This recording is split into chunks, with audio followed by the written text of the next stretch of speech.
Welcome to tele info.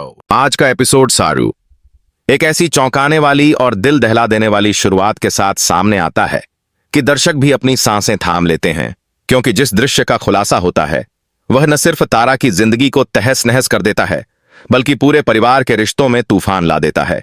Scene की शुरुआत होती है विशाल हवेली के बाहर से, जहां शहनाई की गूंज धीरे धीरे मंद पड़ रही है।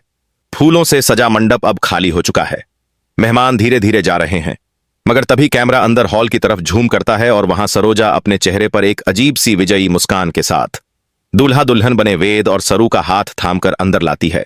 दोनों के गले में वरमाला है, माथे पर सिंदूर है और गले में मंगलसूत्र बंधा हुआ है।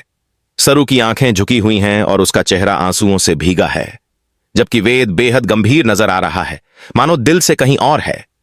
और तभी सरोजा ऊंची आवाज में कहती है, देख लो सब लोग, मेरी जीत का सबूत।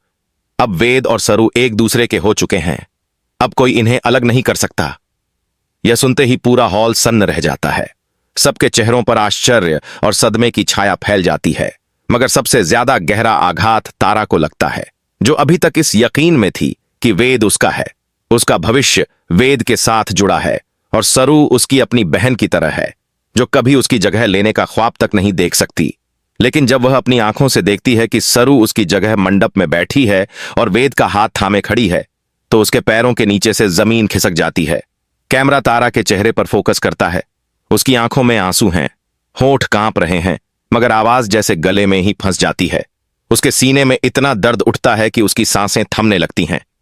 वह धीरे धीरे पीछे हटती है और दीवार से टिक जाती है, मानो कोई उसे धक्का देकर गिरा रहा हो और उसकी रूह चीख रही है, नहीं, यह सच नहीं हो सकता। वेद मेरा था, मेरा है। मगर उसकी आवाज बस मन के अंदर ही दबकर रह जाती है। सरोजा जैसे तारा की हालत का मजा लेना चाहती है।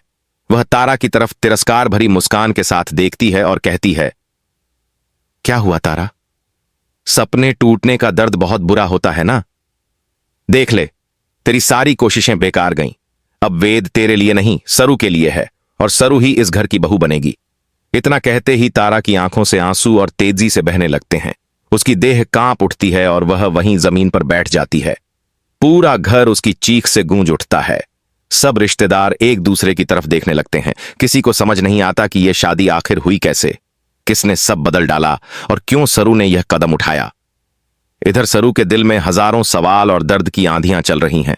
उसके होंठ चुप हैं, मगर आंखें बोल रही हैं। उसका हर आंसू यह कह रहा है कि उसने यह शादी अपनी मर्जी से नहीं की, बल्कि किसी मजबूरी और सरोजा की चाल के आगे झुक गई है। वह वेद का हाथ थामे खड़ी है, मगर उसके दिल में तारा की टूटी हुई तस्वीर घूम रही है और वह सोच रही है, हे भगवान, मैंने क्या किया? मैंने अपनी दीदी का संसार उजाड़ दिया, मगर मैं चाहकर भी कुछ नहीं कर पाई, मुझे मजबूर कर दिया गया। इधर वेद की हालत भी पत्थर जैसी हो चुकी है। वह सरू का हाथ थामे है, मगर उसके दिल में तारा का नाम गूंज रहा है। उसकी आंखें बार बार तारा की तरफ जा रही हैं और उसके मन की चीख यह कह रही है कि तारा, यकीन करो, यह सब मेरी चाहत नहीं थी। मैं बस हालात के जाल में फंस गया हूं। मगर उसकी जुबान पर ताला लगा हुआ है। सरोजा ने उसे ऐसी मजबूरी में बांध दिया है कि वह चाहकर भी सच्चाई सबके सामने नहीं ला पा रहा।